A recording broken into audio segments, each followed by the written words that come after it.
الحمد لله رب العالمين حمدا كثيرا طيبا مباركا فيه وصلى الله وسلم وبارك على أشرف الأنبياء والمرسلين نبينا محمد وعلى آله وصحبه والتابعين لهم بإحسان إلى يوم الدين. Falenderojmë Allahun subhanahu wa taala me dashuri, madhërim dhe përulje për gjitha mirësitë e tij, edhe në veçanti për mirësinë e të bimeve të dijes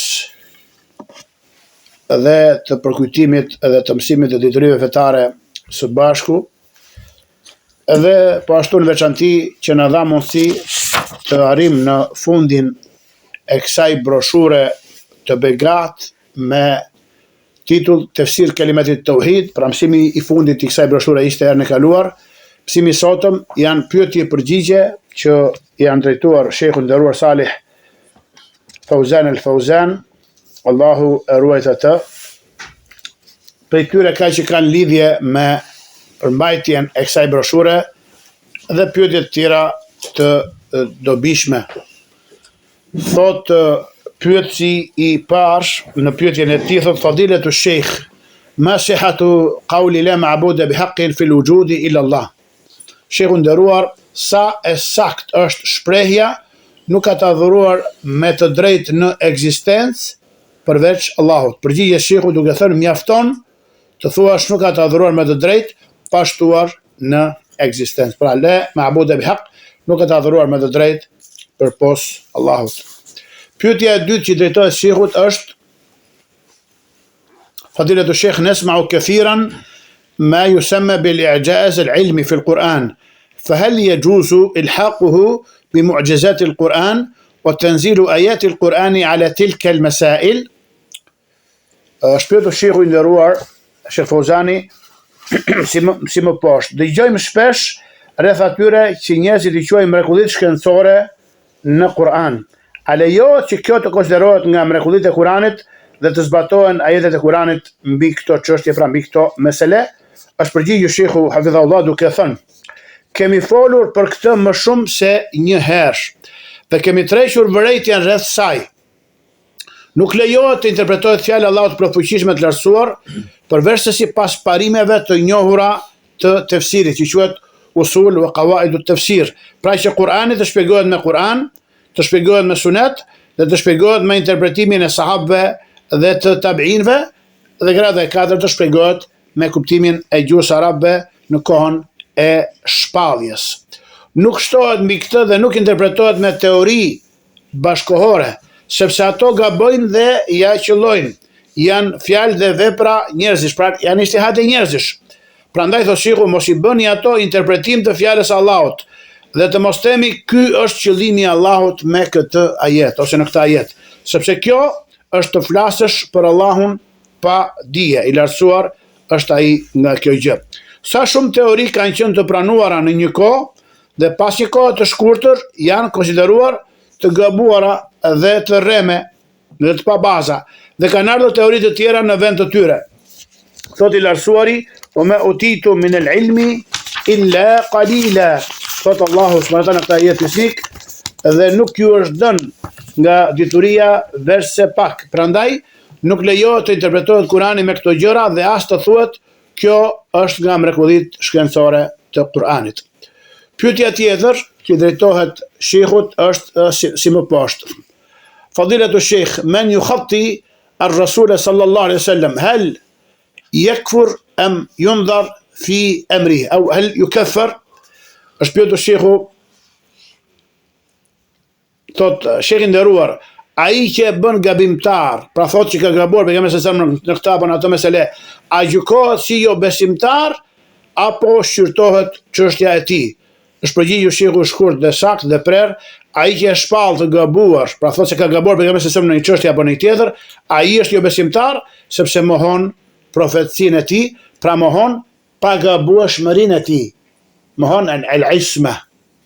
Al-ismatu lil-anbiya.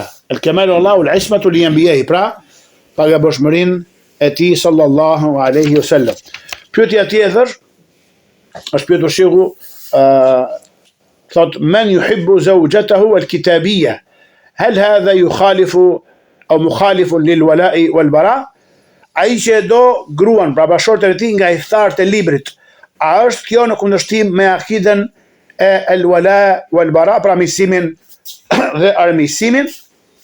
Pra që duhet këtë besimtari krashi i dhujtarve dhe jo muslimanëve? Përgjigje.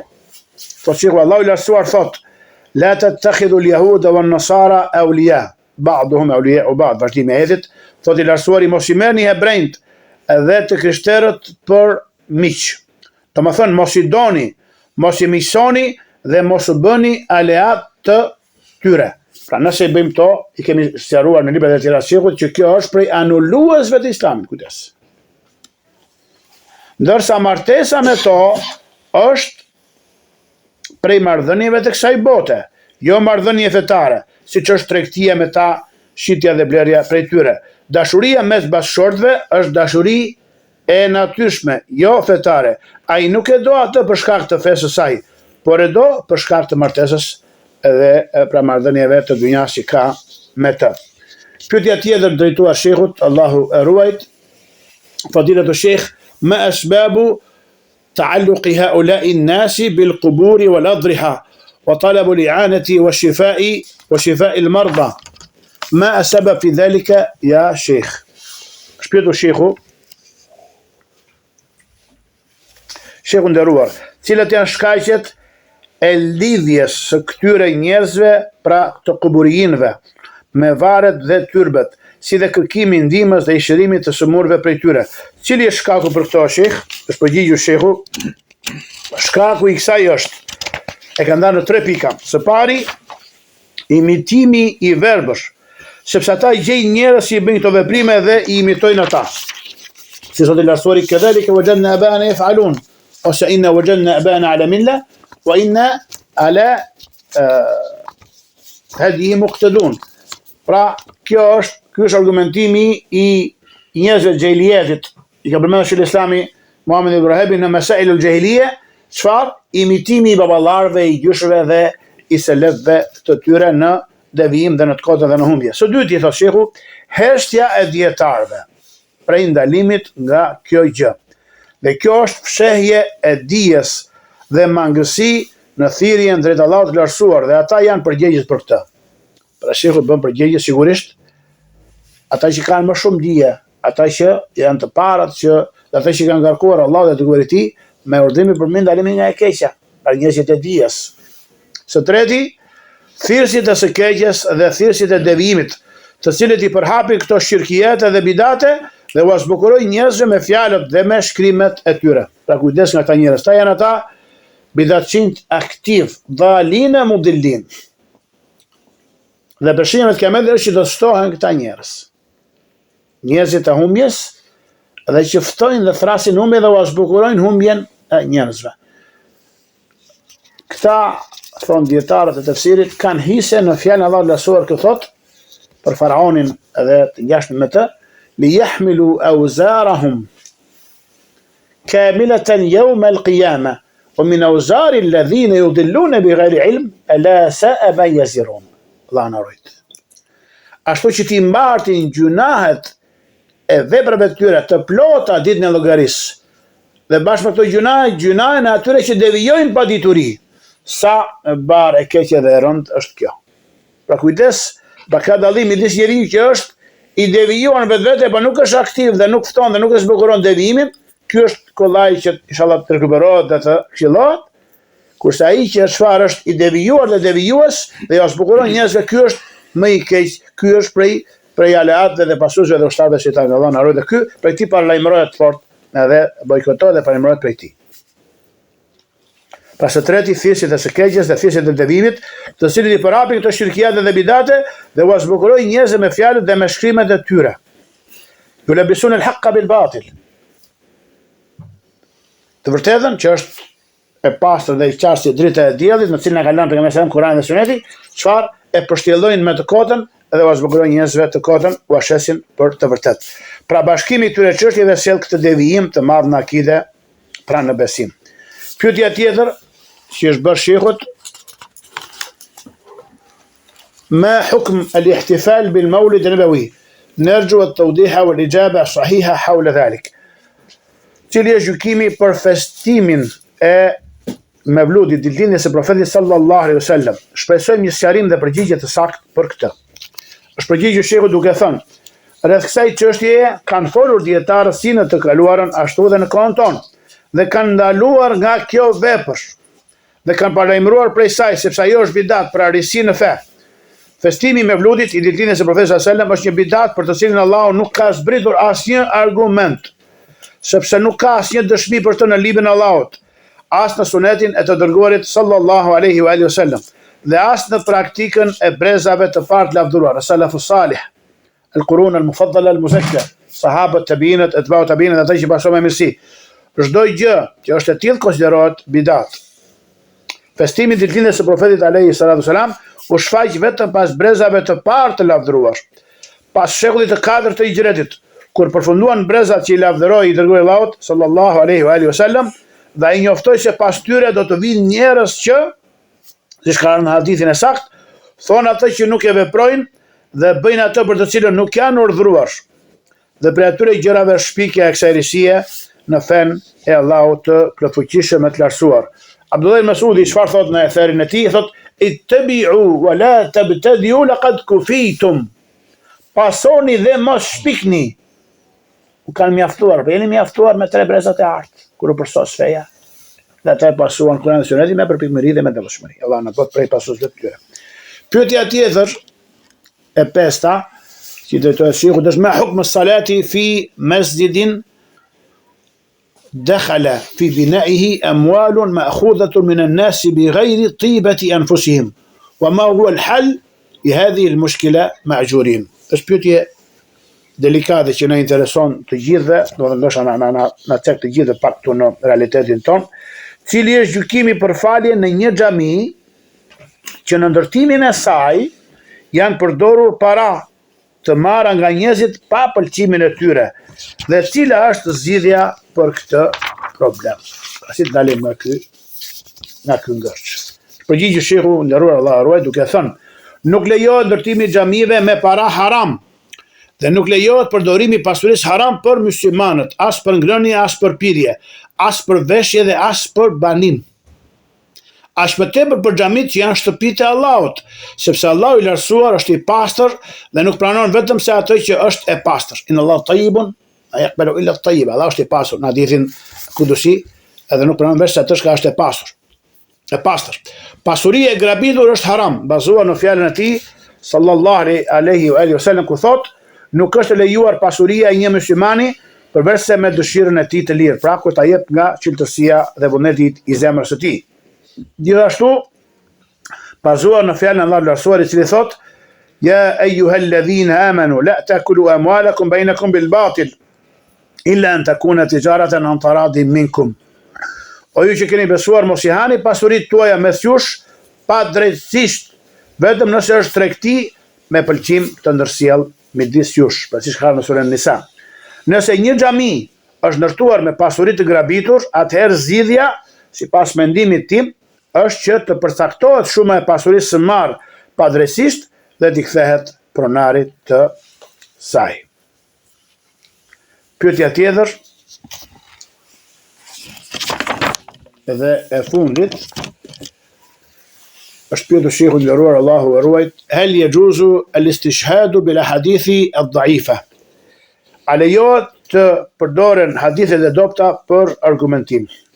Përgjigje: hadithet e dobta ndryshojnë sipas shkallës së dobësisë së tyre.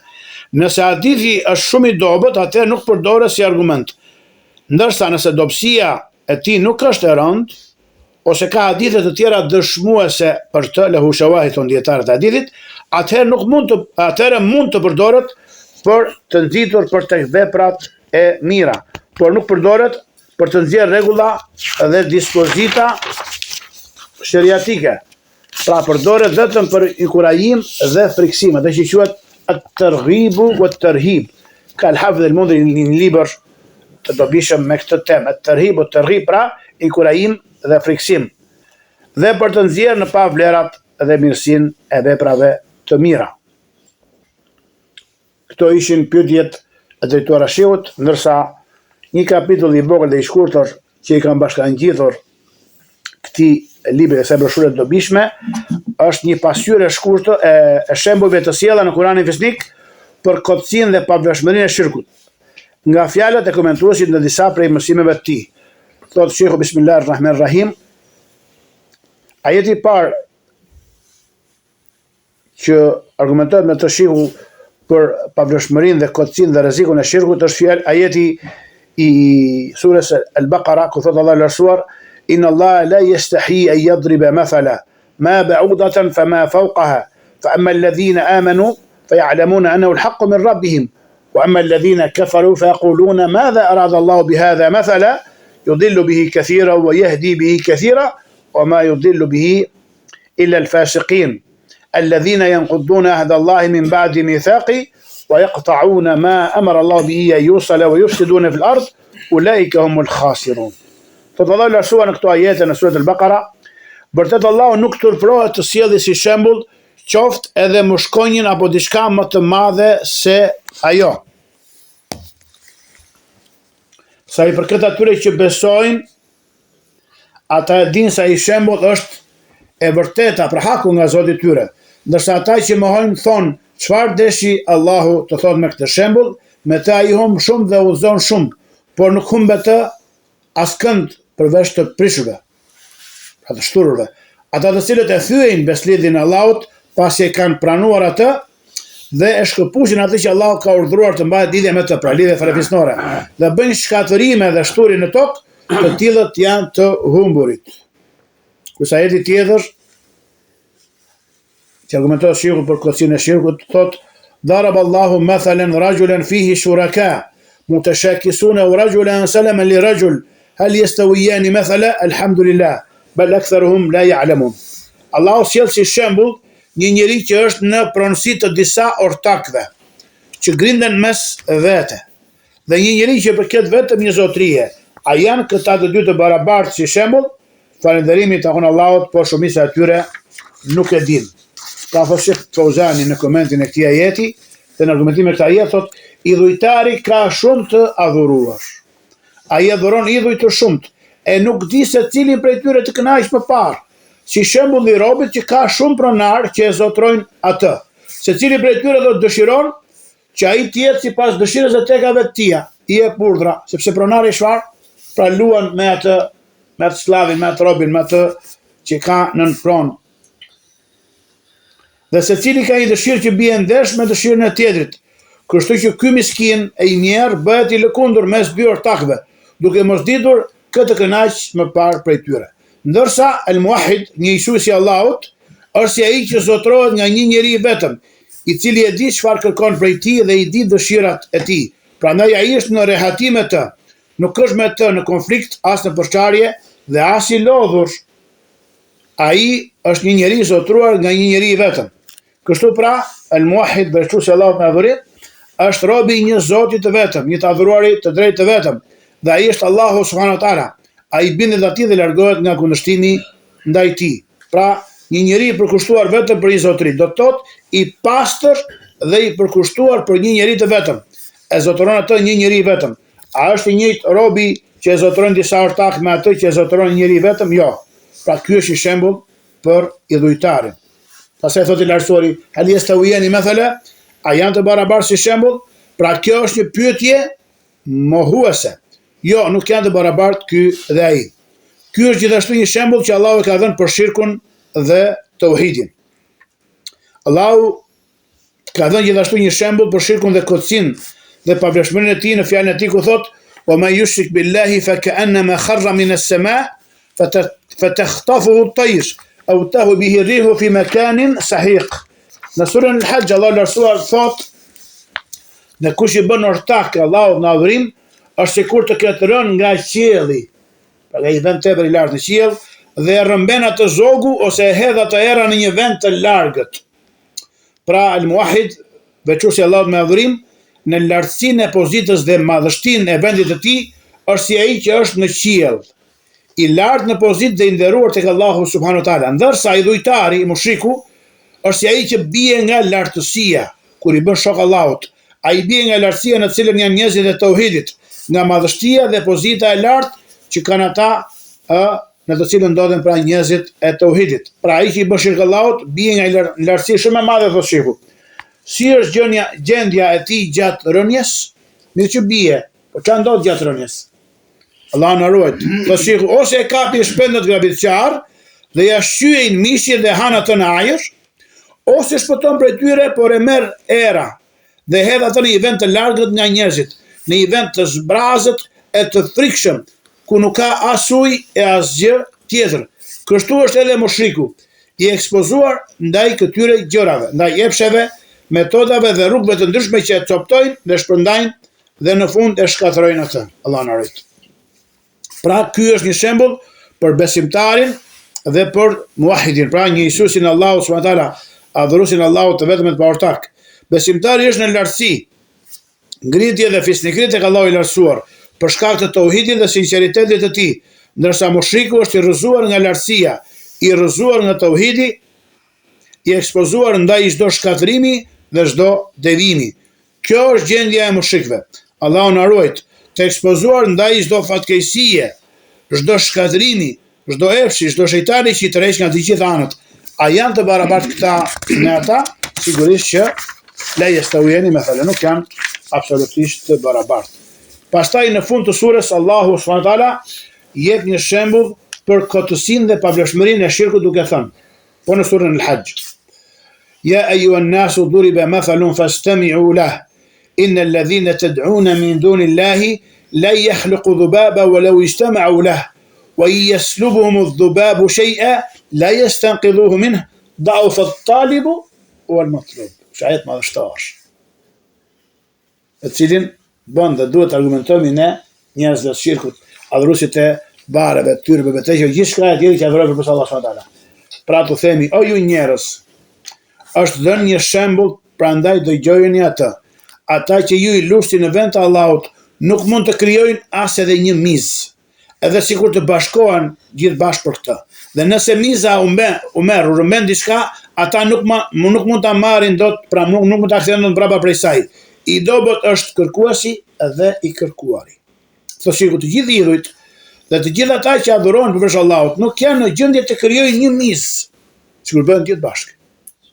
Bashkë me xhinët e tyre. E si mund të adhurojnë ata përveç Allahut, kur nuk mund të krijojnë asnjë mizë, e cila është gjëja më e vogël dhe më e pavlerë. Nuk është kërkuar atyre të krijojnë një qytet, apo të krijojnë një mal, apo të krijojnë një deve, lop apo njerëz. Përkundrazi, vetëm një mizë, që është gjëja më e vogël. Kjo është një sfidë nga ana e Allahut lartësuar për zotat e kotë i dhujtarëve. Nëse ata nuk janë në gjendje të krijojnë një mizë, atëherë si mund të adhurojnë ata krahas krijuesit, i cili është krijuesi çdo gjëje? Allah është krijuesi çdo gjëje, i madhruar, i gjithdijshmi, të cilit asgjë nuk i shpëton. Si mund të krahasohet ky me atë? Pra ky është një shembull i qartë për kotësinë e shirkut, pra i dhujtarisë, dhe se ai nuk ka asnjë bazë, as themele, as deg. Thotë i lartësuari, la yakhluqu. Do thotë nuk do të krijojnë, pra as krijojnë, as nuk do të krijojnë. Pra vini re fjalën thonë nuk do të krijojnë. Kjo është për të ardhmen deri në ditën e Kiametit. Pra i ka sfiduar Allahu, qoftë atëherë kur s'ka qenë kjo teknologji që kemi ne sot, deri ditën e llogarisë. Kjo është për të ardhmen deri në ditën e Kiametit. Pra pamundësia vazhdon deri në ditën e llogarisë. Çdo i dhujtar që i lutet dikujt tjetër përveç Allahut, i thuhet atij, a krijon dot ai që ti adhuron një mizë? Të gjithë ato që adhuron prej tyre idhuj, statujat, eulijat, të devotshmit varret, pemët dhe kurët, të gjitha përfshihen në këtë shembull. Pra për sa kohë që nuk janë në gjendje të krijojnë një mizë, thotë shiu, si mund të jenë të denjë për adhurim? A është ai që krijon si ai që nuk krijon? A nuk po merrni këshill? أفمن يخلق كمن لا يخلق أفلا تذكرون أفمن يخلق كمن لا يخلق أفلا تذكرون. Pra është ai që krijon si ai, pra i barabartë me atë që nuk krijon, a nuk po merrni këshill? Të thotë i lartësuari, walladhina yad'una min duni llahi la yakhluqu shay'a wa hum yukhlaqun amwatun ghayru ahya wa ma yashuruna ayyana yub'athun baron ayati. Thotë i lartësuari, ata që i lusin dhe i thrasin përveç Allahut nuk krijojnë asgjë, e ata vetë janë të krijuar, janë të vdekur dhe jo të gjallë, dhe as do ta ndinë dhe do ta jetojnë kur të ringjallen. Një zot i adhuruar, më thonë, nuk e di kur është ringjallja dhe nuk e ndjen ringjalljen, përdor llogari la ilaha illallah. Në ajetin tjetër thot Allahu larsuar: "Ara'aytum shuraka'akum alladhina tad'una min dunillah aruni madha khalaqu min al-ard am lahum shirkun fi as-samawat?" Thot i larsuari, thuaj, a i keni parë ortakët tuaj, pra adhuruarit, idhuj, putat, e zotat e këtë tuaj, që i thëristi përveç Allahut, më tregoni çfarë kanë krijuar ata në toka, apo kanë ata ndonjë pjesë të krijimin e qiejve? Pra idhujtarët thonë shehu nuk mund të thonë se të adhuruarit e tyre kanë krijuar qoftë edhe një mis, dhe nuk do të mund ta bëjnë këtë as në të ardhmen.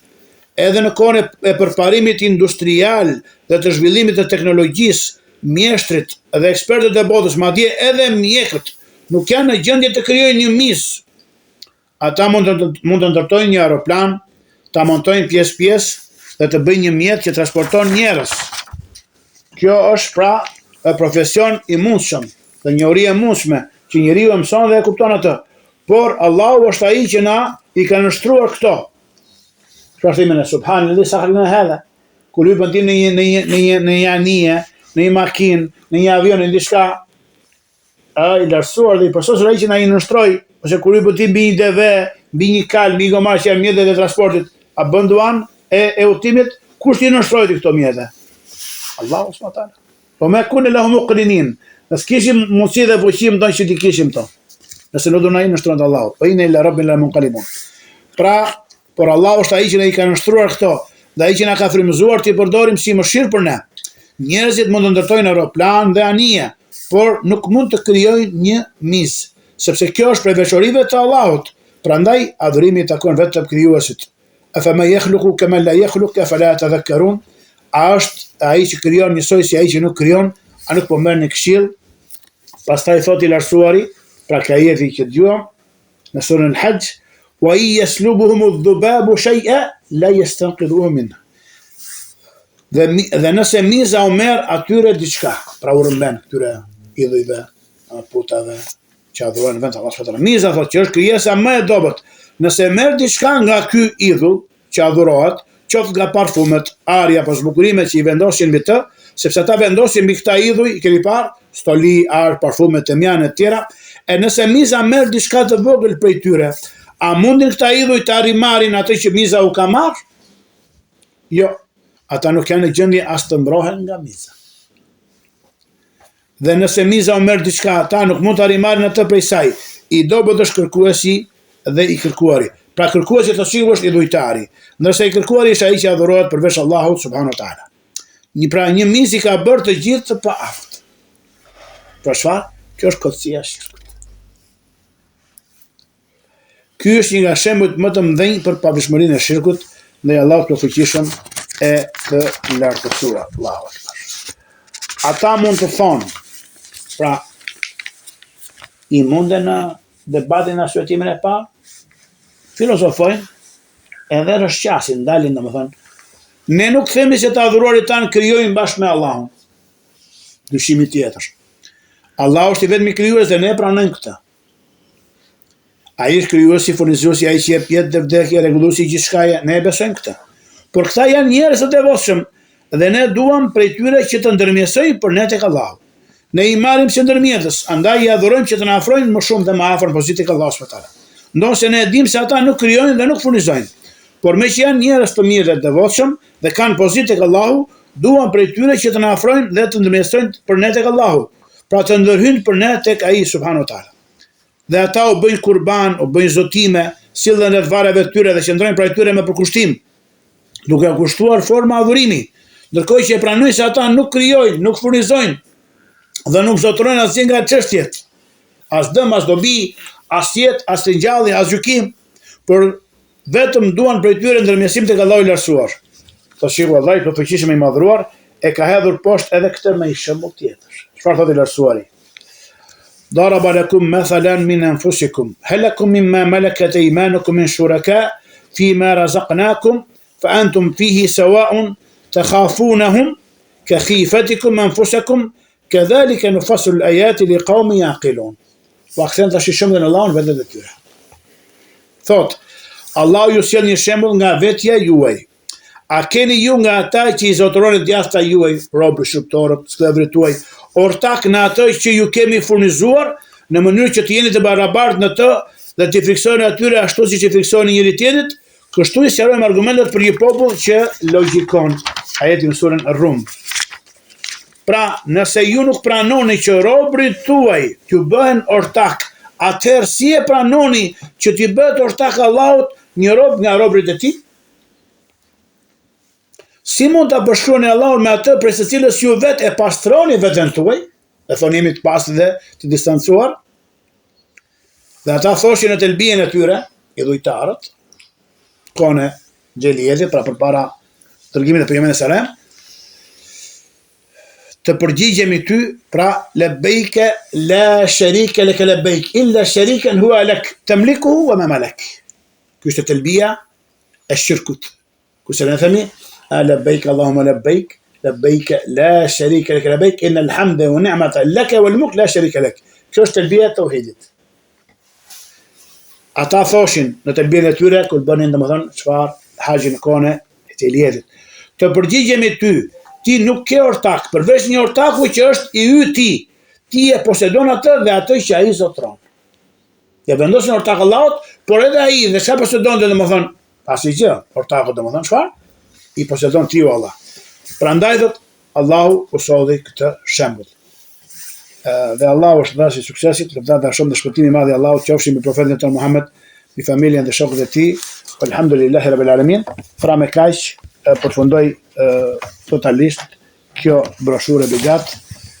E falenderojmë Allahun për mirësinë e lidurisë të dobishme dhe për kuptimin e saj. Elusë Allahun na bëj sinqert neve dhe ju me fjalë dhe vepra. E pranoj këtë mezhlis, na ngrimet të në grada, ta bëjë të dobishëm ditën kur nuk na bën dobi as fëmia dhe as pasuria, përpos atij prej nesh që kthehet tek Allahu me zemër të ruajtur. Alhamdulillahi rabbil alamin. Sallallahu sallam wa baraka nabina Muhammad wa alihi wa sahbihi ajma'in. Subhanaka Allahumma bihamdik, ashhadu an la ilaha illa anta astaghfiruka wa atubu ilaik, wallahu a'lam.